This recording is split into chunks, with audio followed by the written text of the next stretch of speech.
शब्द श्रोत्यांना शब्दांचे डाळ आणि शब्दांचे मृत्यू घेऊन शब्दांचेच मनोगत ऐकवण्यास मी आज तुमच्यासमोर बसले. श्री काळीमधील नवरात्रोत्सव निमित्त ग्रंथराज श्रीमद ज्ञानेश्वरी पारायण व अखंड हरिनाम सोहळा वर्षचरिती चालू आणि आज सेवेचा 4था दिवस आहे आणि 4थ्या दिवसाची सेवा ही माझ्या हातून घडत आहे. मी सुरुवातीलाच हे क्लिअर करते की मी काय फार मोठी प्रवचनकार नाहीये, मी अगदी तुमच्यातलीच एक आहे. सुरुवातीला आदिशक्ती आई काळींबा देवीला मी वंदन करते.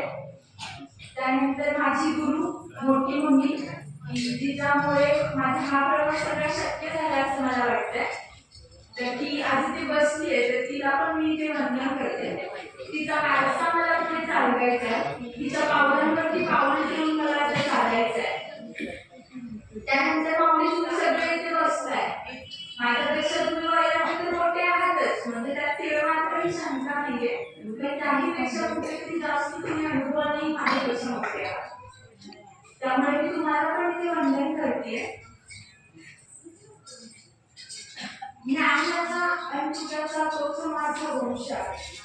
माऊली ज्ञानी याचा अंकुशाचा तोच माझा वंश आहे. माझी या रक्तात थोडा ईश्वराचा अंश आहे.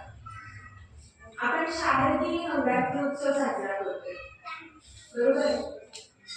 आपण 9 दिवस म्हणजे महिला मंडळ इथे बसले, 9 दिवस आम्ही 9 प्रकारच्या साड्या म्हणजे वेगवेगळे रंग परिधान करतो.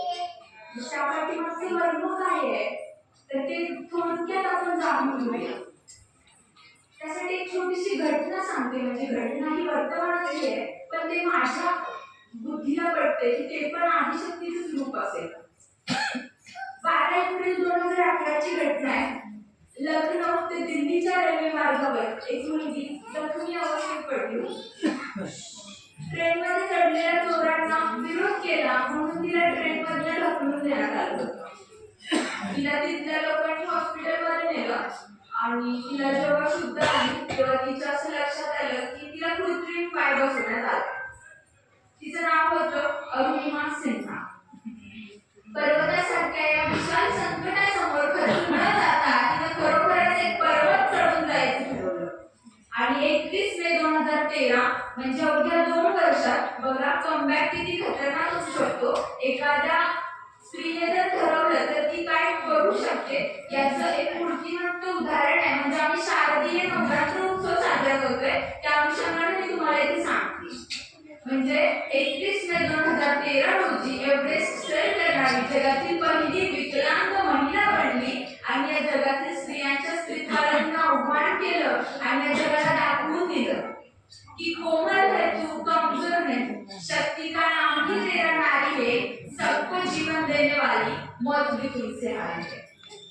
आता जर आपण आमच्या अध्यात्माकडे गेलो तर मग नाथ महाराज खूप छान प्रकारे वर्णन करतात माझ्या आदिशक्तीचं. नाथ महाराज काय म्हणताय की अनादि निर्गुण प्रकटली भवानी, मोह महिषासुर मर्दना लागुनी, क्रीडा तापाची कराया झाडणी, भक्ता लागे तू पावती निर्वाणी, आईचा जोगवा मागे. म्हणजे आदिशक्तीचं त्यांनी खूप छान शब्दात वर्णन केलेलं आहे. आता जर आपण 16व्या शतकात गेलो किंवा 17व्या शतक, 18व्या शतक, 19व्या शतक यामध्ये जर आम्ही थोडासा अभ्यास केला तर आम्हाला असं जाणून म्हणजे आम्हाला असं दिसतं की तिथे पण आदिशक्तीची रूप अस्तित्वात होती. मग ती कशाच्या स्वरूपात होती हे मी थोडक्यात तुम्हाला सांगते. म्हणजे जर आपण 16व्या शतकाचा विचार केला तर मग माझ्या संत मुक्ताई असतील, जनाई असतील, संत कान्होपात्र असतील किंवा संत मीराबाई असतील, संत तुकाराम महाराजांच्या शिष्या बहिणाबाई. आता जर आम्ही महात्मा म्हणजे महात्मा म्हणून प्रसिद्ध लेखिका होत्या, महात्मा संसार जसा आधी हाताला झटके तेव्हा मिळते. म्हणजे एक अशिक्षित महिला इतक्या चांगल्या प्रकारे कवितेची रचना करू शकते की आम्हाला कुणी दाखवून दिलं तर त्या आमच्या बहिणाबाई चौधरी.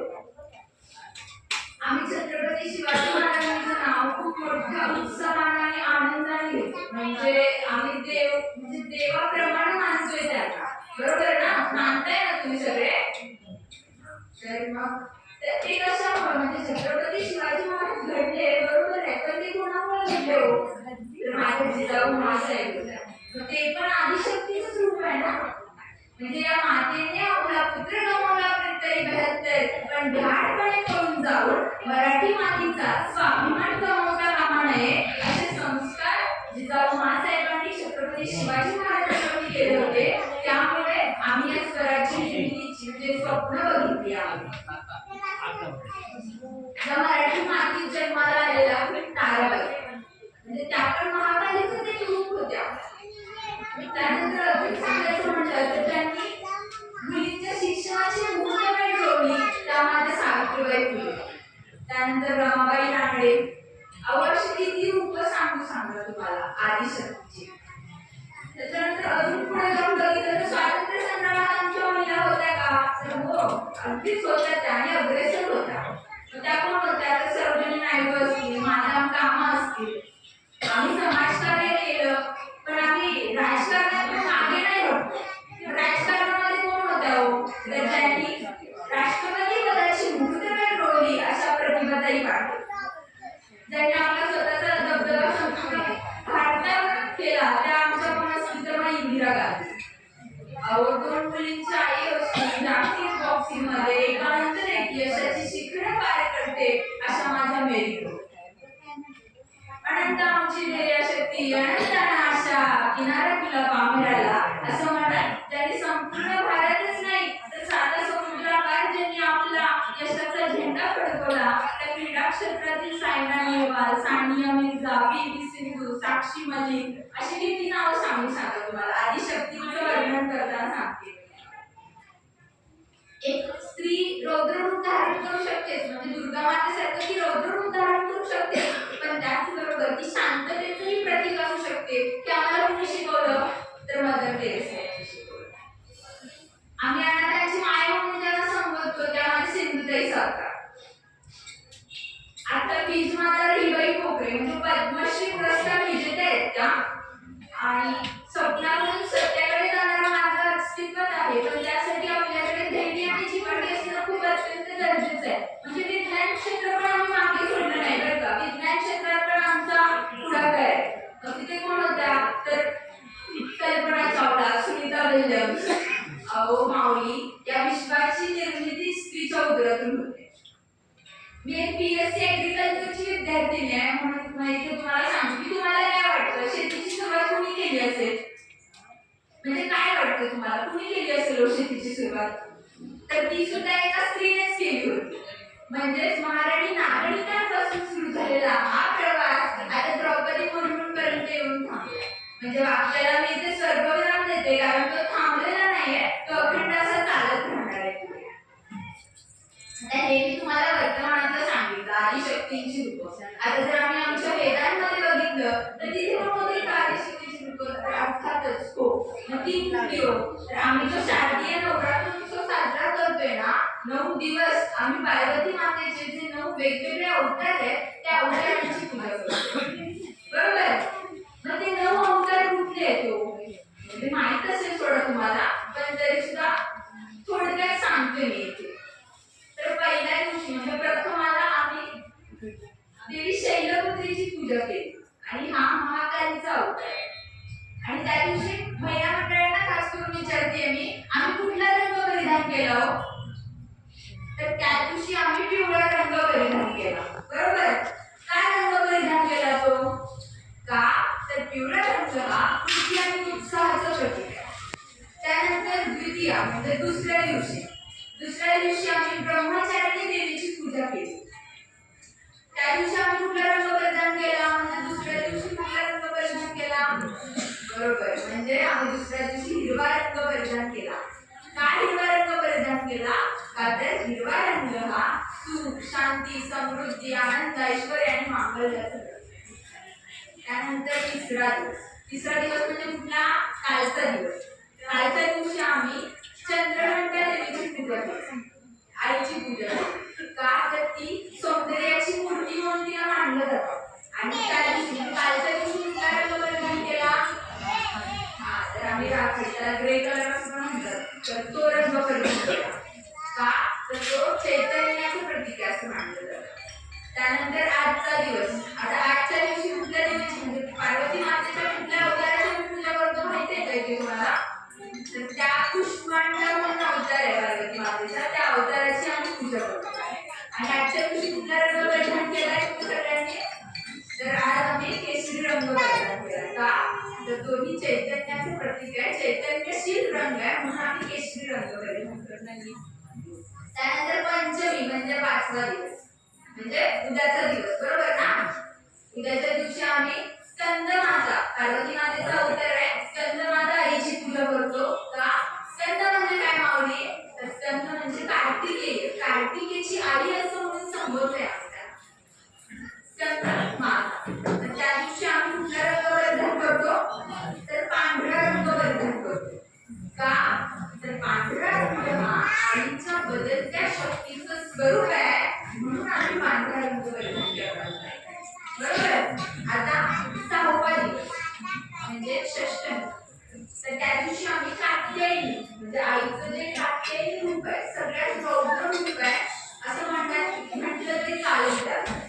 त्याचबरोबर कात्यायनी आई म्हणजे कात्यायनी ऋषी जे होते त्यांच्या ऋषीच्या पोटी आईने जन्म घेतला म्हणून तिचं नाव कात्यायनी ठेवण्यात आलं. आणि कुठला रंग आम्ही परिधान करतो 6व्या दिवशी? तर लाल रंग परिधान करतो. का? तर लाल रंग हा धैर्याचं प्रतीक मानलं जातं. त्यानंतर सप्तमी म्हणजे 7वा दिवस. 7व्या दिवशी आम्ही कालरात्री आईची पूजा करतो आणि त्या दिवशी आम्ही निळा रंग परिधान करतो. त्यानंतर अष्टमी. अष्टमी म्हणजे 8वा दिवस. 8व्या दिवशी आम्ही महागौरी आईची पूजा करतो. आणि असं म्हटलं जातं म्हणजे आख्यायिका आहे की जेव्हा कालरात्री आईने गंगा नदीत स्नान केलं तेव्हा तिचा रंग उदर झाला, तिची त्वचा उदर झाली आणि त्यानंतर महागौरी हे रूप तिने घेतले आणि त्या दिवशी आम्ही गुलाबी रंग परिधान करतो. त्यानंतर 9वा दिवस म्हणजे नवमी असं म्हणतो आम्ही. 9व्या दिवशी आम्ही कोणत्या आईची पूजा करतो? तर सिद्धिदात्री. सिद्धी म्हणजे काय माऊली? तर सिद्धी म्हणजे ज्ञान. म्हणजे त्या आईची जर आम्ही पूजा केली तर आम्हाला नक्कीच ज्ञानप्राप्ती होईल, ज्ञानाची प्राप्ती होईल म्हणून आम्ही सिद्धिदात्री आईची पूजा करतो. आता सगळ्यात महत्त्वाचा दिवस दशमी, विजयादशमी म्हणून आम्ही साजरा करतो. बरोबर. 10वा दिवस. तर त्या दिवशी म्हणजे 10व्या दिवशीच्या घटना काय? तर 2 महत्त्वाच्या घटना मला इथे तुम्हाला सांगाव्याशा वाटतात. जसं की आम्ही असं म्हणतो की प्रभू रामचंद्रांनी रावणाचा वध केला आणि म्हणून आम्ही तो विजयादशमी साजरा करतो. बरोबर. आता तुमच्या माझ्यामध्ये पण एक रावण आहे. माफ करा मला काही कोणाच्या भावना दुखवायच्या नाही तिथे, पण आहे. मग तो कुठल्या स्वरूपात आहे ते आपण जाणून घेऊया. म्हणजे नेहमीच प्रत्येक गोष्टी पाठीमागचं जे आपल्याला मर्म आहे ते म्हणजे माहीत असलं पाहिजे. संत सांगताना आम्हाला आध्यात्मिक अर्थ समजावून सांगतात प्रत्येक गोष्टीचा. व्यावहारिक अर्थ आम्हाला माहीत असतो पण संत आम्हाला आध्यात्मिक अर्थ समजावून सांगतात. मग तो कसा? तर तुमच्या माझ्यामध्ये ना 5 कर्मेंद्रिय, 5 ज्ञानेंद्रिय असे 10 अवतार म्हणजे 10 अवतार 10 गुणांचा लाभ म्हणजे तुमच्या माझ्यामध्ये पण आहे. तर त्याला तुम्हाला आणि मला मारून टाकायचं आहे. का मारून टाकायचं आहे? तरच आम्हाला त्या भगवंत परमात्म्याची ज्ञानप्राप्ती होईल म्हणून आम्हाला त्या रावणाला मारून टाकायचं. त्यानंतर अजून एक गोष्ट सांगायची म्हटलं तर महिषासुराचा वध केला दुर्गा मातेने. बरोबर. याच दिवशी म्हणून आम्ही विजय साजरा करतो. का? वध केला, विजय प्राप्त केला म्हणून विजयादशमी असं म्हणून साजरा करतो. बरोबर. आता प्रस्तुत अभंगाकडे वळूया आपण. म्हणजे तुम्ही म्हणाल की काय मगाचपासून सांगत बसले तिचं सगळं, आम्हाला आमचं पण काहीतरी सांग ना बाई, असं व्हायला नको म्हणून मी प्रस्तुत अभंगाकडे पण थोडंफार नाथ महाराज आदिशक्तीचं वर्णन करताना काय म्हणताय? अनादि निर्गुण प्रकट विभवा. आपल्या अनादि म्हणजे काय हो? म्हणजे तुम्हाला काय वाटतं अनादीचा अर्थ काय असू शकेल? जर शब्दशः अर्थ सांगायचा म्हणलं अनादीचा तर अनादि म्हणजे काय? तर ज्याला जन्म नाहीये, मृत्यू नाहीये असा तो, किंवा ज्याला सुरुवात नाहीये, शेवट नाहीये असा तो, किंवा अशी ती माझी अंबिका आई, भगवती आई किंवा आदिशक्ती कशी आहे? तर अगदी तशीच आहे, ती पण अनादि आहे. माझा भगवंत परमात्मा तो कसा आहे? तो पण अनादि आहे बरं का. आता पुढे जाऊन काय म्हणतात? निर्गुण. निर्गुण म्हणजे काय? निर्गुण निराकार भौतिक निर्गुण म्हणजे काय? तर ज्याला रंग नाहीये, रूप नाहीये, आकार नाहीये, उकार नाहीये, मकार नाहीये, असा तो किंवा अशी अनादि निर्गुण प्रकटली भवानी. भवानी आई प्रकट झालीये. आता कशासाठी प्रकट झालीये? भवानी म्हणजे काय बघा, भवानी म्हणजे चांगलं आणणारी अशी ती म्हणजे भवानी, आदिशक्ती, अंबिका म्हणतो आम्ही तिला. आणि ती प्रकट झालीये. का प्रकट झालीये? कारणाशिवाय कुठलंही कार्य घडत नाही, म्हणून ती प्रकट झाली. आता प्रत्येक गोष्टीला एक कारण असावं लागतं बरं का, म्हणजे प्रत्येक गोष्ट घडण्यासाठी एक कारण असेल तरच ती गोष्ट घडते. माऊली आता तुम्ही इथे बसलाय, मी बसले, तुम्हाला मला आपली डोळ्याची पापणी जरी हलवायची असेल ना तरी त्यासाठी मग कारण असावं लागतं. आणि सगळ्यात महत्त्वाचं म्हणजे त्या भगवंताची बी इच्छा असावी लागते, तरच आम्हाला ती पापणी हलवता येते बरं का. त्याशिवाय आम्हाला अधिकार नाही हलवायचा पण आमची पापणी. त्यानंतर इंग्रजीमध्ये एक वाक्य आहे, माफ करा मी इंग्रजी शब्द वापरते पण खूप छान वाक्य आहे ते, एव्हरीथिंग हॅपन फॉर रिझन असं म्हटलं जातं. म्हणजे मराठीत त्याचा अर्थ सांगते, काळजी करू नका, अशा डोक्याला आटा बिटा काढू नका. तर त्याचा अर्थ काय आहे की प्रत्येक गोष्ट घडण्यापाठीमागं एक कारण असावं लागतं आणि मग ती गोष्ट घडते.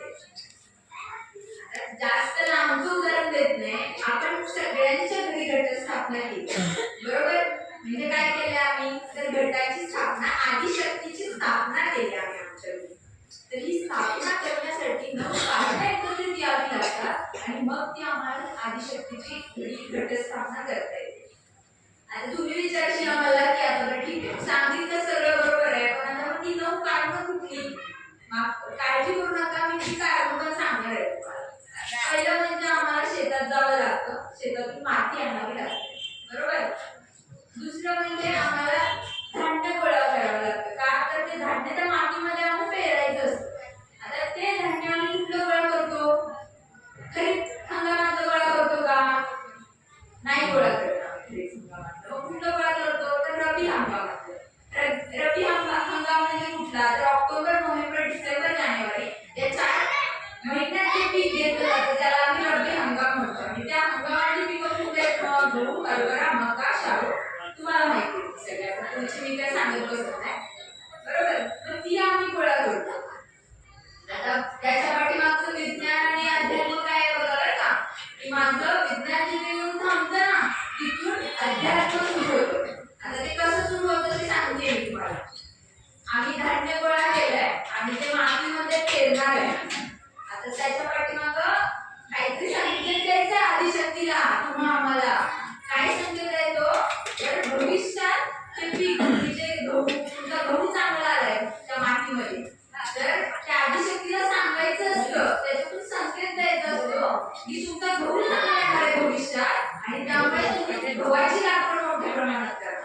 तर तुमच्या मातीमध्ये मका चांगला आला ना तर त्या आदिशक्तीला संकेत द्यायचा असतो की बाबा रे तुझा मका चांगला येणार आहे भविष्यात आणि त्याची लागवड कर. आता ह्या वर्षी बघा तुमचं कुठलं धान्य म्हणजे त्याच्यात चांगलं येते आणि त्याची मोठ्या प्रमाणावर तुम्ही लागवड करा म्हणजे तुम्हाला मोठ्या प्रमाणावर पीक मिळेल.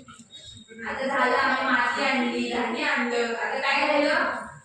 काय राहिलं? मडकं पाहिजे का नाही बसवायला, नारळ ठेवायला. त्याचा मडकं म्हणजे काय ते कुंभाराकडे आणतात आमच्याकडे, म्हणजे तुमच्याकडे पण कुंभाराकडे आणतात. ते कुंभार काय जादूगर आहे का? काय असं जादूची कांडी फिरवले मडकं बनवलं असं नाही. त्याला पण ते मडकं बनवायचं ज्ञान असलं पाहिजे. म्हणजे फक्त ज्ञान असून उपयोगाचं नाही, तर त्याला ते बनवता आलं पाहिजे. प्रात्यक्षिक ज्ञान आणि पुस्तकी ज्ञान या 2 वेगवेगळ्या गोष्टी आहेत ना. अशा प्रकारे ते कुंभाराने पण ठीक आहे बाबा तुम्हाला दिलं मडकं, तुम्ही मडकं आणलं, त्याच्यामध्ये मग पाणी घालावं लागेल, नारळ ठेवावं लागेल, आदिशक्तीची स्थापना करावी लागेल, म्हणजे खाऊची पानं वगैरे लावून अशा प्रकारे आदिशक्तीची आम्ही स्थापना करतो.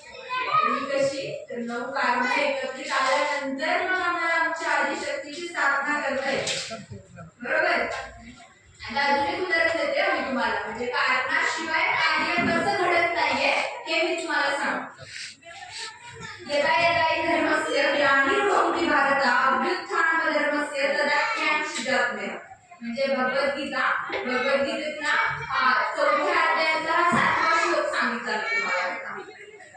म्हणजे काय आहे यदा यदा हि धर्मस्य, म्हणजे भगवंत सांगतायत श्रीकृष्ण अर्जुनाला सांगतायत अर्जुन का सांगताय, म्हणजे त्याच्या पाठीमागचं कारण की अर्जुन तयार नव्हता लढायला, म्हणजे जी युद्धभूमी होती त्या युद्धभूमीवरती अर्जुन तयार नव्हता. का तयार नव्हता?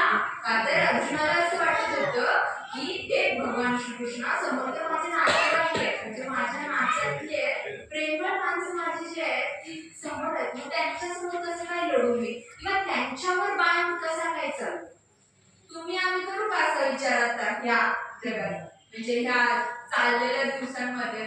माफ करा काही कोणाला दुखवायचं नाहीये, पण भावाचा आम्हाला पाहिजे, तो काही का करत तिकडे कुठे करायना पण आम्हाला ते पाहिजे, असं आमचं झालंय. म्हणजे बघा काय शिकायचं आणि काय घ्यायचं ते तुमचं तुम्ही बघा.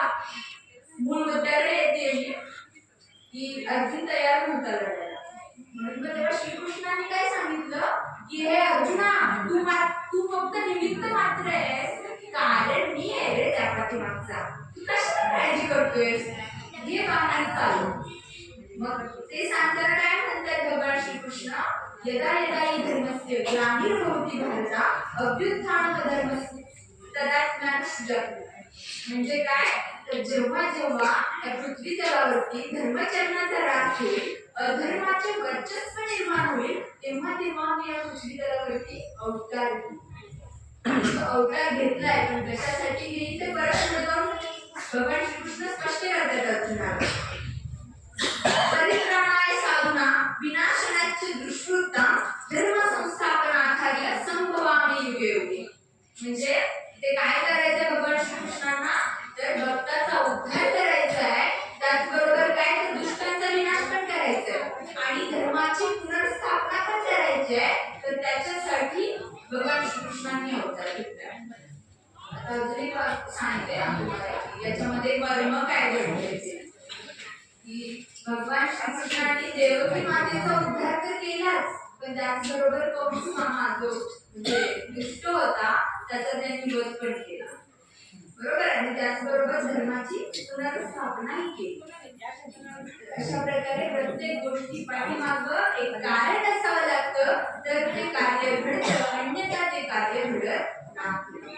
हिरण्यकशिपू म्हणजे माहित असेल तुम्हाला, भक्त प्रल्हाद आणि हिरण्यकशिपूची गोष्ट, म्हणजे त्याला तर अगदी उकळत्या तेलाच्या कडेत टाकलं, कड्यावरून खाली फेकलं आणि शेवटी विचारलं की सांग कुठे आहे तुझा देव सांग, तेव्हा खूप छान आणि शांतपणे उत्तर दिलंय भक्त प्रल्हादाने.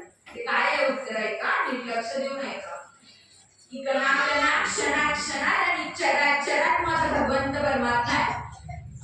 राजाला खूप राग येतो तेव्हा, आणि राजाला लाथ मारल्याने खरोखरच त्या खांबातून नृसिंह अवतार घेतला देवाने. म्हणजे बघा इथं पण कारण आहे, उगाचच नाही घेतलं त्यांनी नृसिंह अवतार, का तर तिथे त्यांना हिरण्यकशिपूचा वध करायचं होतं. अशा प्रकारे माझ्या अंबिकेने भगवती आईने आदिशक्तीने पण अवतार घेतलाय. का घेतलाय अवतार, तर नागमहाराज काय सांगतात, मोह महिषासुर मर्दनाला, म्हणजे महिषासुराचा वध केलाच अंबिकेने आदिशक्तीने, तसं तुमच्या माझ्यामध्ये पण आता महिषासुर आहे. तो कसा आहे तर मोह रूपाने, म्हणजे पण प्रश्न जाते तुम्हाला, म्हणजे मोह रूपाने तो कसा आहे तुमच्या माझ्यामध्ये, दुसऱ्याचं म्हणजे माझं आहे ते मला मिळालंच पाहिजे, अर्थातच म्हणजे ही मनुष्याची वृत्ती आहे ते मिळालंच पाहिजे, म्हणजे दुसऱ्याच आहे ते पण मलाच मिळालं पाहिजे. मग हे बरोबर आहे का, नाही हे चुकीचं आहे. हे काय हा मोह आहे तुमच्या माझ्यामधला, तो सारखा मध्ये येतोय बरं का, त्यामुळे आम्हाला त्या भगवंत परमात्म्याची प्राप्ती होत नाहीये. म्हणजे आम्ही खूप वेळा बोलतो देवाला, आपण देव येतच काय येत नाही, आम्ही अंतःकरणातून त्याला हाकच मारलेली नसते, म्हणजे आम्ही फक्त असं वरवरची हाक मारतो म्हणून तो भगवंत परमात्मा नाही. आता त्या मोहाचं अजून कारण म्हणजे अजून उदाहरण किती देते बघा की आम्ही म्हणजे भगवंत परमात्म्याने आम्हाला शक्ती दिली की फोर व्हीलर घ्यायची असते, म्हणजे आम्ही घेत नाही आमच्या घरी फोर व्हीलर, आमची काय इच्छा आहे बघा, आम्हाला आता विमान पाहिजे, आम्हाला विमान घ्यायचं आहे, म्हणजे आमचा मोह नाही शांत नाही बसू देत आम्हाला. संत तुकाराम महाराज काय सांगतात आम्हाला इथे की ठेवले म्हणजे तैसेची राहावे चित्ती असू द्यावे समान. बरोबर. तुमच्या माझ्यामध्ये जे चित्त आहे ना त्याच्यामध्ये समाधानच नाही. म्हणून आम्हाला दैनंदिन जीवनात सारखं दुःखाला सामोरं जावं लागतं. म्हणजे आम्हाला भरपूर काही जरी दिलं देवानं तरी ते आम्हाला कमीच पडते. ते पुरतच नाहीये. का? तर समाधान नाही आहे. संत ज्ञानेश्वर काय म्हणतात बघा, अवघाची संसार सुखाचा करीन आनंद भरीन तीन लोक. पण तुमची माझी गोष्ट सांगते मी आता तुम्हाला. तुमचं आणि माझं कसं आहे बघा, म्हणजे असं नाही म्हणत आहे की फक्त तुमचंच आहे, मी पण त्याच्यातच आहे. आम्ही काय म्हणतोय, अवघाची संसार एकट्याच करीन आनंदी भरीन फक्त माझ्याच घरात. मग तुम्हाला येतंय का तुम्हाला मला माझ्या घरात तरी आनंद भरता येते का? नाही येत तो भरता. का? तर आम्ही फक्त मी माझं माझ्यासाठी याच्या पलीकडे अजून गेलोच नाही. म्हणून मग आम्हाला त्या भगवंत परमात्म्याची पण प्राप्ती नाही. का? तर आमचा मोह सारखं म्हणजे म्हणून आम्हाला त्या मोहाला मारून टाकायचं. आता पुढे जाऊन नाथ महाराज काय सांगताय की त्रिविध तापाची कराय झाडे. म्हणजे तुम्ही आणि मी तुमच्या माझ्यामधला मोह मारलाय असं समजा. म्हणजे अजून तर काय मारला नाही पण ठीक आहे बाबा मारलाय असं समजूया. आणि मारल्यानंतर आता पुढे जाऊन आपल्याला काय करायचं, नाथ महाराज आम्हाला गायडन्स करतायत, म्हणजे गाईड करतायत की तुमच्या माझ्यामध्ये त्रिविध ताप पण आहेत बरं का. त्या तापाची आम्हाला झाडणी करायची. आता त्रिविध ताप हे कुठले येतो? आधी दैविक, आधी भौतिक आणि आध्यात्मिक असे तीन प्रकारचे त्रिविध ताप तुमच्या माझ्यामध्ये आहे. आता आधी दैविक म्हणजे काय मी तुम्हाला सांगते. संत महात्मे खूप छान वर्णन करतात आधी दैविक तापाबद्दल. ते काय सांगतात बघा, नीट लक्ष देऊन ऐका माऊली.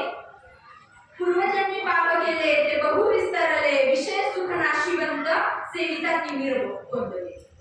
माऊली काय म्हणतायत संत महात्मे आपल्याला की पूर्वजन्मी पाप केले ते बहु विस्तारले विषय सुख नाशिवंत सेविता तिमिर कोंदले 84 लक्ष योनी हिंडता दुःख भोगले. म्हणजे काय, तर आदिदैविक तापाबद्दल आपण बोलतोय बरोबर का.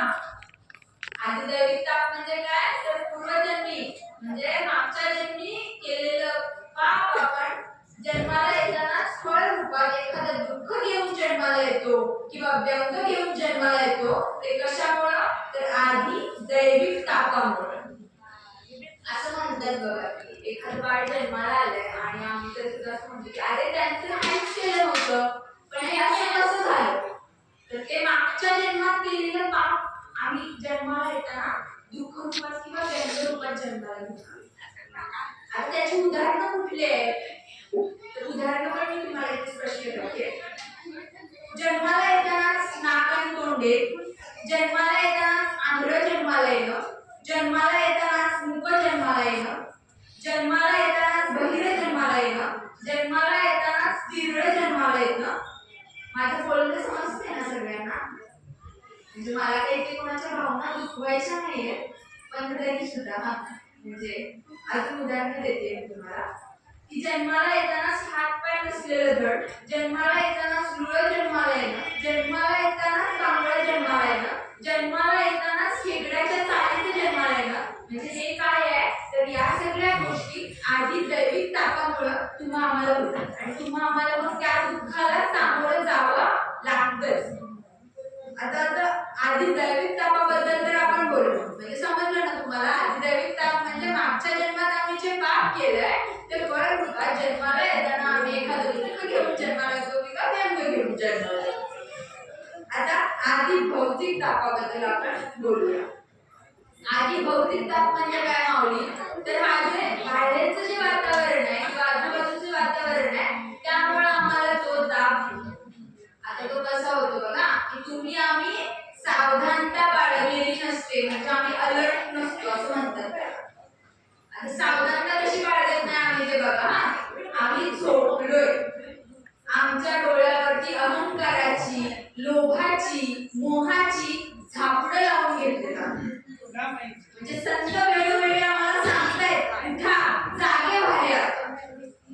आणि आमची निद्रा लागली. आता ती कशी लागली आहे बघा, की असं म्हणतात की आता एखाद्याने सांगितलंय बाबा ते बैल मार काय जायचं नाही त्याच्यासमोर, तर आमची म्हणजे मनुष्यवृत्ती सांगते मी तुम्हाला, बघतोय की काय करतो मला ते असं म्हणून आम्ही बरं त्याच्या समोर जाऊन उभं राहतो. आणि नुसतं उभं राहत नाही, मग तो बैल त्याचं काम करतो, घालतो पोटात शिंगाडी काढतो आहे सगळं, परत आम्ही त्या बैलाला जोडतो. तर हे काय आहे, तर हे चुकीचं आहे. आधी भौतिक तापाची तुम्हाला उदाहरणं देते, म्हणजे त्याशिवाय तुम्हाला थोडंसं समजायला झालं असं वाटतंय मला. तर आधी भौतिक तापाची उदाहरणं काय आहे, तर कड्यावरून पडून मृत्यू होणं, किंवा वीज पडून मृत्यू होणं, किंवा शॉक लागून मृत्यू होणं, पाण्यात बुडून मृत्यू होणं, समुद्रात बुडून मृत्यू होणं, हिंस्र प्राण्यांना खाणं, किंवा ऍक्सिडेंट होणं, आमचा सर्पदंश होणं, विंचू चावणं, कुत्र चावणं, हे जे सगळे प्रकार आहेत ना, हे आधी भौतिक तापाचे. का तर आम्ही सावधानता बाळगलेली नसते. आता अजून एक उदाहरण देते तुम्हाला, म्हणजे स्पष्ट करते आधी भौतिक तापाला तुम्हाला आणि मला कसं सामोरं जावं लागतं या दैनंदिन जीवनात, त्याबद्दल सांगते. एक माणूस असतो आणि तो माणूस काय करतो की त्याचा एक बैल असतो. बैल कसा असतो हा, लक्ष देऊन ऐका, बैल आहे तो बुजरा आहे. बुजरा म्हणजे काय माऊली, तुम्हाला काय वाटतं बुजरा म्हणजे काय असेल, तर साध्या सरळ सोप्या भाषेत सांगायचं म्हटलं तर बुजरा म्हणजे भित्रा. आता हा बैल कसा आहे, बुजरा आहे. तो काय करतोय माणूस की घेऊन जातोय शेतावर, त्या विहिरीमध्ये त्याला पाणी पाजतोय आणि परत येत असतोय. काय होतं की त्याचा जुना मित्र शिरपा त्याला दिसतो. आता हा शिरपा जनावर घेऊन म्हणजे त्याच्या म्हैशी घेऊन शेतात आलेला असतोय चरण्यासाठी, म्हणजे त्या म्हैशींना चरवण्यासाठी, आणि त्या म्हैशी असतात त्या झुडपा पाठीमागे चरत असतात. आता ह्याला फक्त काय होतं की त्याचा तो मित्र एकच दिसतो, म्हणजे शिरपाच दिसतो. हा चालतो त्याच्याजवळ आणि थोडे इकडे तिकडे गप्पा वगैरे होतात. आता मला काय इथं व्यसन करा असं म्हणून सांगायचं नाहीये, माझ्या गोष्टीचा आशय थोडा वेगळा आहे, तो समजून घ्या. त्या शिरपाकडे तो त्याचा मित्र काय म्हणतो की जरा तंबाखू आहे का बाबा, तंबाखू असं म्हणून त्याच्या गप्पा होतात, मैफिल होते थोडी इकडे तिकडं. आणि आता त्याच्या हातात बैल पण आहे, बरोबर. आता या बैलाचा जो दोरी आहे किंवा त्याला काय म्हणतो आपण, त्याची जो कासरा आहे ना, तो त्यांना आपल्या हाताला गुंडलेला असतो. यांची गप्पा वगैरे होतात, तिकडे तिकडे थोडा वेळ जातो आणि त्याच्या शिरपाच्या म्हैशी असतात त्या झुडपा पाठीमागे त्याच्या चरत असतात. त्याच्यातली एक म्हैस 5 मिनिटांना रॉक करून बाहेर येते. आता ही जशी बाहेर येते असं विचार करा की त्याचा बैल थांबेल काय, नाही थांबणार. आता त्याने तो कासरा कुठं बांधलाय, म्हणजे ती दोरी कुठं बांधली, म्हणून मी मगाशी सांगितलं तुम्हाला, नीट लक्ष देऊन ऐका. कुठं बांधली दोरी, हाताला बांधली दोरी. आता तो बैल थांबणार नाही जागेवर, म्हणलं तो म्हणजे तो तरी थांबेल का, जो माणूस आहे तो तरी जागेवर थांबेल का, नाही थांबणार तो. अगदी ओढा विचारू नका, नांगरट विचारू नका, एखादं काटेर झुडूप विचारू नका, अगदी सगळीकडून तो पळत सुटतो बैल आणि त्याचा विचाराचा कासरा याच्या हाताला बांधल्यामुळं हा पण त्याच्या पाठीमागनं पळत सुटतो. अगदी इंचानं वाटतं, सगळ्या शरीरभर जखमा होतात. आता ह्या जखमा कशामुळे झाल्या तो, तर तुम्ही आम्ही दैनंदिन जीवनात जी सावधानता बाळगायची असते ना, ती आम्ही बाळगत, म्हणून आम्हाला आधी भौतिक तापाला सामोरं जावं लागतं. आता आपण आध्यात्मिक तापाबद्दल बोलूया. आध्यात्मिक ताप म्हणजे काय, तर आतून होणारा ताप. आता तो कसा होतो हे सांगते मी तुम्हाला, नीट लक्ष देऊन ऐका माऊली. झणझणीत विचारू नका, गरगरीत विचारू नका, रसरशीत विचारू नका, चमचमीत विचारू नका, ओलं सुक, म्हणजे ही जी जीव आहे ना आपली, त्याचे चोचले पुरवण्यासाठी आम्ही स्वाहा करतो सगळ्या गोष्टी. आणि आमच्या कोल्हापुरी भाषेत सांगायचं म्हणजे तुम्हाला, तर आम्ही ना तांबडा पांढरा अगदी पाठीमागे दिसल्यापर्यंत ताप मारतो त्याच्यावर. खाताना बरं वाटते हो, ते जेव्हा पचनक्रिया होते आणि त्यानंतर मग ते खूप त्रासदायक असते. आता ते कसं त्रासदायक असते ते सांगते मी तुम्हाला. म्हणजे त्रिविध तापाचं ते करताना त्यांनी उदाहरणं पण दिली. आता ही कुठली उदाहरणं दिली म्हणजे आधी आध्यात्मिक तापाबद्दल बोलतोय आपण. आध्यात्मिक तापाची त्यांनी उदाहरणं दिली जसे की खगोळ, दंडाळी, वांती, उलटी, गजकर्ण, नायटा, पिल्ली, पटकी, फोड, मांजऱ्या, कुपऱ्या, नारू, बालकुड्या, नकुरड म्हणजे हे जे सगळे आहेत ना ते आम्हाला आध्यात्मिक तापामुळे या दुःखाला आम्हाला सामोरं जावं लागतं. आता याच्यामध्ये अजून पण एक म्हणजे आहे रोगाचं म्हणाल मूतखडा, किडनी स्टोन आम्ही म्हणतो त्याला. त्याच्याबद्दल थोडंसं सांगते मी तुम्हाला कारण अनुभव आहे म्हणून सांगते की ते ज्याला होतो ना किंवा ज्याने ते सहन केलेलं असतं त्यालाच माहिती असतं की बाबा त्याच्या वेदना काय असतात. कारण माझे तंत्र सांगताना काय सांगतात मला की जावेत पण त्याच्या वंशात तेव्हा कळेल. बरोबर म्हणजे त्याच प्रकारे ज्याला ते किडनी स्टोन झालाय त्यालाच ते समजते त्याच्या वेदना काय असतात. ते महिला मंडळ सगळं बसले तर तुम्हाला काही दुखवायचं नाहीये मला पण त्या प्रसूतीच्या वेदना पण एक त्या म्हणजे एखाद्या वेळेस बऱ्या म्हणता येईल पण त्या किडनी स्टोनच्या वेदना नको का तर प्रसूतीच्या वेदना सहन केल्यामुळं तुम्हाला छान गोंडस बाळ तरी ते असं जन्माला येणार असतो. त्या किडनी स्टोनच्या वेदना सहन करून कुठला खडा जन्माला घालायचा सांगा. आणि जरी तो जन्माला घातला तरी तो काय असा छान मौल्यवान असतो म्हणून आम्ही आमटीत वगैरे पण घालू शकत नाही किंवा सगळीकडे असं मिरवून पण नाही शकत तो दाखवून पण नाही शकत. त्याच्यापेक्षा अजून पुढे जाऊन सांगते तुम्हाला मी सोनोग्राफी करायला गेलाय आणि म्हणजे तुम्हाला डॉक्टरांनी सांगितले की वा बाळ अगदी छान सुदृढ आहे काळजी करू नका.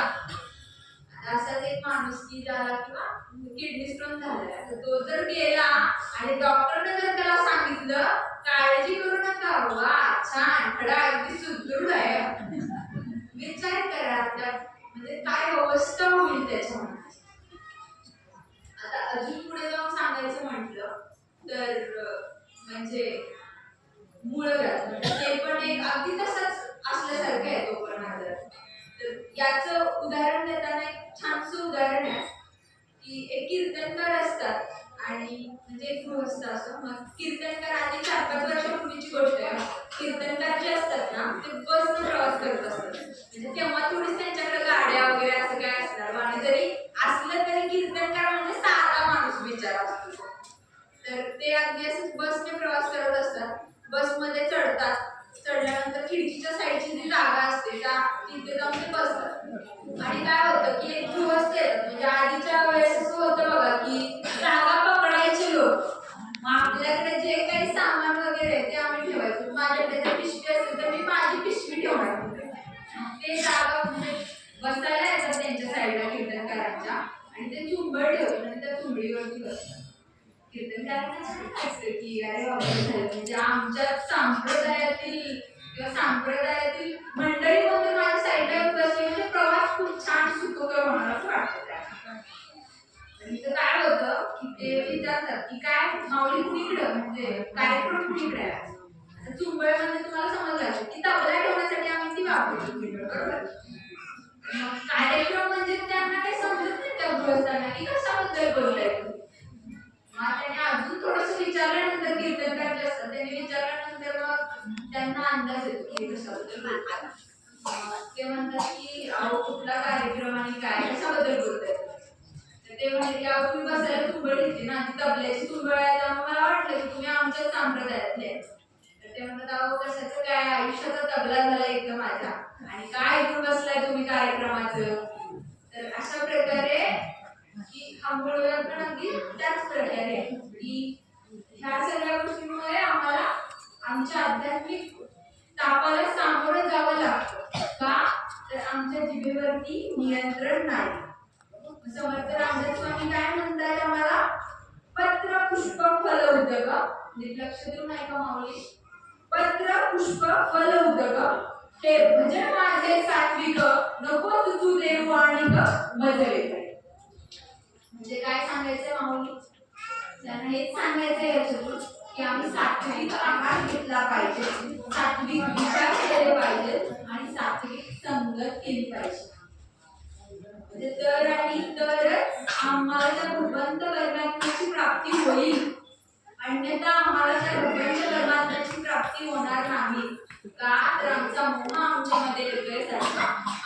विविध ताप आमच्यामध्ये येत आहेत म्हणून आम्हाला त्या भगवंताची पुढे जाऊन महात्मा खूप छान प्रकारे सांगतात की भक्ता लागे की पावसी निर्वाण. भक्ताची इच्छा काय असली पाहिजे खरं बघा. तुमची माझी इच्छा काय आहे? मला हे पाहिजे, मला ते पाहिजे, मला असं पाहिजे, मला तसं पाहिजे. त्याच्या पलीकडे आम्ही जाऊन देवाकडे काहीच मागत नाही आणि आम्ही फक्त स्वतःसाठीच मागतो. विचार करा, म्हणजे आम्ही देवाला नमस्कार करतोय की, पण तो नमस्कार का करतोय? का तर त्याच्या पाठीमागं पण कारण आहे. कारणाशिवाय कार्य घडत नाही. आमच्या मनात काहीतरी विचार असतो की देवा पोरग्याला पास कर, पोरग्याला किंवा देवा पोरगी 12वीला आहे, चांगले मार्क मिळू देत, बोर्डात येऊ दे, अशी आमची इच्छा आहे. त्यामुळे आम्हाला त्या परमात्म्याची प्राप्ती होत नाही. नाथ महाराज काय सांगतात तिथे की भक्ता लागी की पावसी निर्वाण. पण भक्ताच्या इच्छा काय असल्या पाहिजे तिथे? तर भक्तामध्ये अशी इच्छा असली पाहिजे त्याची की माझ्यातला मोहरूपी राक्षस मरू दे. आधी दैविक, आधी भौतिक आणि आध्यात्मिक जे त्रिविध ताप आहेत त्या तापांची झाडणी करायची आहे, अशा इच्छा असल्या पाहिजेत भक्ताच्या. म्हणजे भक्ताने देवाकडे मागताना पण उचित मागितलं पाहिजे, तर आणि तरच तो भगवंत परमात्मा त्या इच्छा पूर्ण करतो. सांगण्याचं मर्म एकच आहे की काय आपल्याला मागायला नाही लागत, म्हणजे लागतच नाही देवाकडे मागायला की देवा माझं हे कर म्हणून. त्याला पोचतं ते त्याच्यापर्यंत, न सांगता पण त्याला सगळं समजतं. पण ते आमचे तेवढे विचारच नाही की आम्हाला माहितीच नाही की देवाला समजते ते सगळं. आम्हाला असं वाटतं की फक्त आम्हाला समजते, बाकी दुसरं कुणाला काही समजत नाही. मग पुढे जाऊन नाथ महाराज आईकडे जोगवा मागतात. काय मागतात आईकडे? आईचा जोगवा मागतात. पण तो जोगवा कशाच्या स्वरूपात मागतायत ते पण तुम्ही आम्ही समजून घेतलं पाहिजे. म्हणजे देवाकडे काय मागायचं हे समजलं पाहिजे. उगाचच मागायचं म्हणून काही मागायचं नाही. मागितलं मागा तुम्ही, मी असं म्हणत नाही की मागू नका, कारण तुम्ही माझ्यापेक्षा मोठे तर आहात, म्हणजे अनुभवाने पण मोठे आहात. त्यामुळे मी तुम्हाला इथे काही उद्देश करत नाही बरं का की देवाकडे काय मागायचं. पण माझं सांगणं एकच आहे की मागितलं तर मोठं काहीतरी मागायचं, पण तुटून काहीतरी मागायचं नाही मोठं. बरोबर ना? तर आईचा जोगवा मागेल असं नाथ महाराज म्हणतात. आता जी आदिशक्ती अंबिका जी आहे ना, ती तुमच्या सगळ्यांची इच्छा पण पूर्ण करतात. पण त्या इच्छा कशा असल्या पाहिजे की मी माझ्यासाठी, दुसऱ्यासाठी काहीतरी आपण म्हणजे बघा मागून तुम्ही होतात त्या पूर्ण. सांगायचा उद्देश हाच आहे माऊली की माणूस नावाचा जो प्राणी आहे ना, तो प्रेम आणि जिव्हाळ्या अंतर जगतो. पण तुमचं माझं काय झालंय माहितीये का की आम्ही फक्त ते वाक्य पुस्तकानेच आम्हाला ते खूप चांगलं वाटतं. म्हणजे माणूस नावाचा प्राणी जो पृथ्वी तलावर आहे तो प्रेम आणि जिव्हाळ्यावर जगतो. पण आता तसं नाहीये. आम्ही काय करतोय तर आमच्या वस्तूंवर प्रेम करतोय आणि माणसांचा वापर करतोय. म्हणजे त्या वस्तू मिळवण्यासाठी आम्ही माणसांचा वापर करतोय. तर याऐवजी आपण आपल्या माणसांवर प्रेम करूया आणि वस्तूंचा वापर करूया. बरोबर ना? दर आणि दरच त्या भगवंत परमात्म्याची आपल्याला प्राप्ती होईल. विक्टर फ्रँकल म्हणजे माझे खूप आवडते लेखक आहेत, म्हणजे खूप प्रसिद्ध लेखक आहेत बरं का. आणि विक्टर फ्रँकल जे आहेत ना, ते त्यांचं पुस्तक एक आहे अर्थाच्या शोधात. तर त्या अर्थाच्या शोधात त्या पुस्तकामध्ये त्यांनी सांगितलंय की कसं जगायचं आणि कशासाठी जगायचं याबद्दल ते बोलतात. तर माऊली ज्याला कशासाठी जगायचं हे समजलं ना, त्याला कसं जगायचं ते आपोआप उमजून जातं. आता तुमच्या माझ्या जगण्याची उत्कट प्रेरणा काय असली पाहिजे हो? आमची प्रेरणा काय असते जगण्याची? म्हणजे साधं सोपं सांगते मी तुम्हाला की माझ्या मुलगीला चांगलं पॅकेजचा जॉब लावले किंवा माझ्या मुलग्याचं चांगला जॉब लागू दे, थोडे पैसे कमवू दे, त्याच्यापेक्षा अजून प्रगती होऊ द्या. ही आमच्या जगण्याची उत्कट प्रेरणा. पण संतांच्या जगण्याची उत्कट प्रेरणा काय होती? तर स्वतःचं जीवन समृद्ध करता करता मला दुसऱ्याचं जीवन समृद्ध करता आलं पाहिजे. तसं तुमच्या माझ्यामध्ये नाही आहे. म्हणून आम्हाला त्या भगवंत परमात्म्याची प्राप्ती दानच नाही. म्हणजे मला काय म्हणायचं नाही की मंदिराच्या दानपेढीत पैसे वगैरे टाकू नका, तिथे तर आपण केलंच पाहिजे दान. पण बाहेर जर एखादं म्हणजे गरीब असेल तर त्याला पण आपण दिलं पाहिजे स्वखुशीनं असं. तर आम्ही माणसाचा देव जाणला पाहिजे. Service to man is service to God असं म्हटलं जातं. म्हणजे काय हो, तर माणसाची सेवा करा ती भगवंताची सेवा केल्या समान आहे. आता हे सांगताना स्पष्ट करते तुम्हाला, म्हणजे माणसातला देव कसा जाणायचा. आता तुम्हाला प्रश्न पडेल की बाई किती वेळ झालं सांगते माणसातला देव जाणा, माणसातला देव जाणा, तर तो कसा जाण्याचा ते पण त्यात म्हणजे त्या प्रश्नाचं उत्तर पण तुम्हाला देऊन जाणार आहे जाता. असं नाही की फक्त प्रश्नच पाडला तुम्हाला, तर त्याची उत्तर पण देणार आहे. आता तो कसा जाणायचा देव तो बघा, फक्त आशय समजून घ्या गोष्टीतला, बाकीचा जास्त विचार करू नका, कारण आपल्याला भरपूर काम बरोबर ना. बघा आज देवाला सुट्टी आहे, कृपया मंदिरात जाऊ नका कारण देव खूप बिझी. मागच्या मंदिराच्या गाभाऱ्यात बसले, मी स्वतः मंदिरात बसले आणि तुम्ही म्हणाल काय सांगतेस बाई, तुझं स्वतः मंदिरात बसले आणि सांगते मंदिरात जाऊ नका म्हणून. परत एकदा सांगते गोष्टीचा आशय समजून घेऊया आपण. आज देवाला सुट्टी आहे, कृपया मंदिरात जाऊ नका कारण देव खूप बिझी आहे, त्याला साकडं घालू. आता का घालायचं नाही साकडं त्याला, तर पुढे जायचं असेल तर जा एखाद्या जायचं असेल तर जा एखाद्या अनाथाश्रमात, कारण तो तिथे लहान मुलांना हसवतोय, तुम्हीही जा आणि हसवा एखाद्या कोविजलेला मुलाला, कारण आज देवाला सुट्टी आहे. बघितलं ना की देव कुठे आहे आणि आम्ही देव कुठे शोधतोय. आता अजून पुढे ऐका, खूप छान आहे, तुम्हाला छान वाटेल ऐकून. तो भेटेल तुम्हाला हॉस्पिटलला, तो भेटेल तुम्हाला हॉस्पिटलला, प्रेमानं रोग्याला बरं करताना तुम्ही जा, हातभार लावा, पण आपली तक्रार सांगू नका, कारण माऊली आज देवाला सुट्टी आहे. बघितलं आपला देव कुठे रमलाय ते, आणि आम्ही देव कुठे शोधतोय, मंदिरात शोधतोय. आता पुढे आहे का ठिकाणी, तो दिसेल तुम्हाला वृद्धाश्रमात. आमचा देव कुठे हो, वृद्धाश्रमात आहे. काय करतोय तो दिसेल तुम्हाला वृद्धाश्रमात, आजी आजोबांच्या डोळे दिसतात. माफ करा, कुणाचं दुःख भावना वगैरे दुखवायची नाही, पण खरंच आत्ताची परिस्थिती आहे. तो दिसेल तुम्हाला वृद्धाश्रमात, आजी आजोबांचे डोळे पुसताना रुमाल घेऊन तुम्ही जा त्यांचे अश्रू पुसण्यासाठी. मात्र इथे सांगतायत, काय सांगतायत लेखक आम्हाला इथे सांगतायत, मात्र आपले अश्रू दाखवू नका कारण आज देवाला सुट्टी आहे. आमचा देव कुठे रमलाय, बघितलं का कुठे रमलाय आमचा देव. आता पुढे ऐका, तो बसलाय अन्नाच्या. माऊली 2 वेळेचं अन्न जे आहे ना ते पण म्हणजे स्वप्न असते एखाद्याचं, म्हणजे नीट लक्ष देऊन ऐका.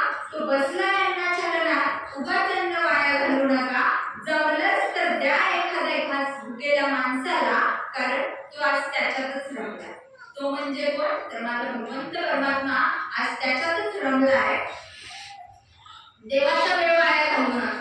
का देवाचा वेळ वाया घालवायचा नाही, तर मला सांगितलं तुम्हाला काम आहे, मला काम आहे, तशी त्या भगवंत परमात्म्याला पण भरपूर काम आहे. म्हणून देवाचा वेळ वाया घालवायचा नाही.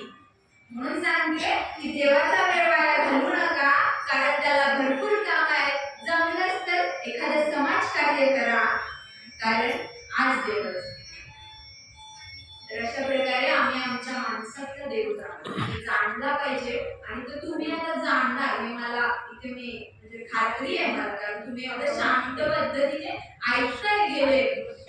अर्धा पाऊण तास झालं माझं. म्हणजे अर्थातच तुम्ही जाणला ना, एवढं जरी केलं तरी बास आहे, म्हणजे माझ्या प्रवचनाचं सार्थक झालं असं म्हणता येईल मला इथे. आता अजून एक जाता सांगते की एकमेका सहाय्य करू अवघे जरूरची सुपंथ. आम्ही करतो का एकामेकांना मदत. अहो आम्ही आमच्या भावाला साधं उचलू लागत नाही, बिंडा म्हणजे काय म्हणतात ते गवताचा भारा जो असतो तो साधा उचलू लागत नाही. आम्ही काय एकमेकांना सहाय्य करतो. तर माऊली असं न करता आपण एकमेकांना मदत करूया आणि सगळेजण सोबत म्हणजे सगळेजण सोबत एकत्र जाऊया. जिथे जायचंय तिथे आपल्या डेस्टिनेशनला, म्हणजे आपला जो काय म्हणतात की आपलं जे ध्येय आहे त्या ध्येयाबद्दल बोलते. अशा प्रकारे म्हणजे बोलण्यासारखं खूप काही आहे, पण आपल्याकडे वेळ खूप कमी आहे, कारण मामांनी मला सांगितले की तेवढ्याच उरकायचं आहे. काय पण सांग, किती पण सांग, पण आपल्याला तेवढं उरकायचं आहे. तर अशा पद्धतीने बोलण्यासारखं खूप काही आहे. पण कसं असतं की प्रसाद माहिती का तुम्हाला, सत्यनारायणाचा प्रसाद असतो बघा, तो कसा अगदी थोडाच असतो, पण तो अगदी टेस्टी असतो. बरोबर.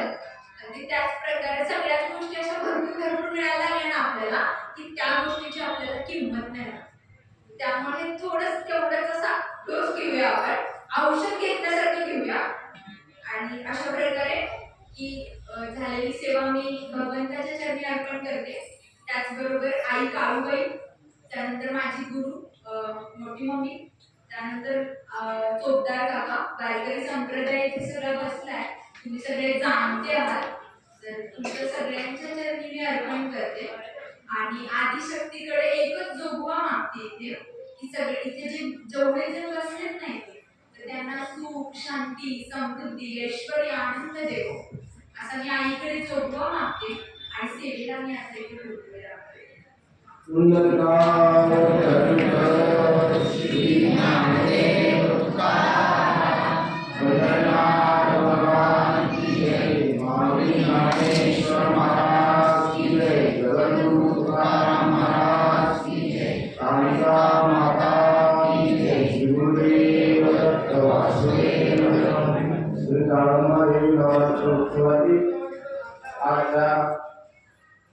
चौथ्या विषयाची प्रवर्तन सेवा राजमंडळी काही मुकाम पुस्तके तरी वास्तविकता हे त्यांचा आजोळ आहे. यामध्ये आपल्या शरद पवार यांच्या बहिणींच्या त्या कन्या आहेत. शरद पवार हे त्यांचे मामा आहेत आणि त्यांचा आजोळ असल्यामुळं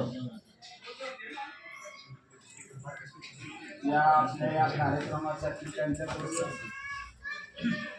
आमची बातचीत करते घेतल्यानंतर त्यांना या ठिकाणी निमंत्रित करण्यात आलेलं आहे. छान अशा सुश्राव्य भाषेमध्ये नाथ महाराजांच्या जोगव्यातून नवरात्र उत्सव म्हणजे काय, नवरात्र म्हणजे काय, आणि अनादि निर्गुण असणारी भवानी प्रगट झाल्यानंतर आपल्या शरीरावर काय काय परिणाम होतात, आदिभौतिक, आध्यात्मिक, आदिदैविक ताप आपोआप निघून जातात. आता ती भवानी आपल्या हृदयामध्ये प्रगट झाली असं नाथ महाराज सांगतात. ती भवानी जी आहे ती आपली सद्बुद्धी आहे, आणि ती सद्बुद्धी प्रगट झाल्यानंतर आतमध्ये जे विकार आहेत ते कुठले कुठले विकार निघून गेले, समग्र जोगवा जो आहे सगळा, त्या जोगव्यामध्ये सगळं त्यांचं नाथाने वर्णन केलेलं आहे. आता संत वाङ्मय, संतवाणी सागरासारखे आहे. त्याच्या आपल्या चोचीमध्ये जेवढं पाणी बसेल तेवढंच आपण प्यायचं आहे. सगळा सागर काय आपल्या पोटात साठवता येत नाही. तेव्हा त्यांच्या बुद्धीला जसा त्याचा अर्थ भोवला, उमगला, अनुभवला, तसा त्यांनी त्याचा जोगव्याचा अर्थ आपल्याला समजावून सांगितलेला आहे. समग्र अर्थ संतवाणीचा कुणालाही करता आला नाही, आजपर्यंत कुणी केला नाही. कारण सागराच्या तळाशी जाता येत नाही. कुणी महाराज असो, कीर्तनकार असो, प्रवचनकार असो, आणि कुणीही असो, पण तो त्याच्या चोचीत जेवढं पाणी माईल तेवढंच तो ग्रहण करतो. पण छान वाटलं, कारण अशी प्रवचन ऐकायला फार कमी मिळतात. मुद्देसूद बोलणं आम्हाला सर्वांना पटलेलं आहे. आणि इथं जमलेल्या सर्व काळमळी ग्रामस्थ, भाविक, महिला मंडळ, श्रोते मंडळींच्या तर्फे त्यांचं खूप खूप अभिनंदन. यानंतर त्यांचा या ठिकाणी छोटासा सत्कार समारंभ होत आहे. आपल्या आजची प्रवचन सेवा ज्यांच्या सौजन्यातून आहे ते आपले अजित सावंत यांच्याकडून आजची प्रवचन सेवा अर्पण करण्यात आलेली आहे. त्यांच्यातर्फे या ठिकाणी सत्कार होत आहे.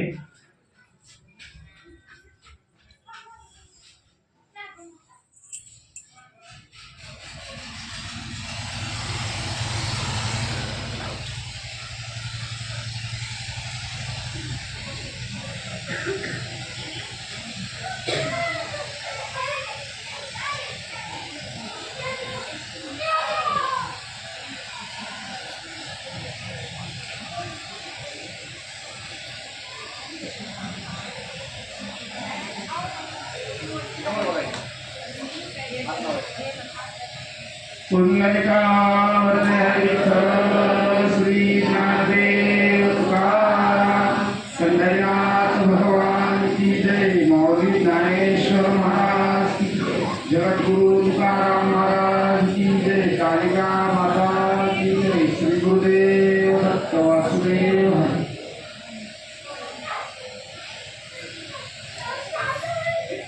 यानंतर आजचे संत पंगत उत्तम कृष्णा सावंत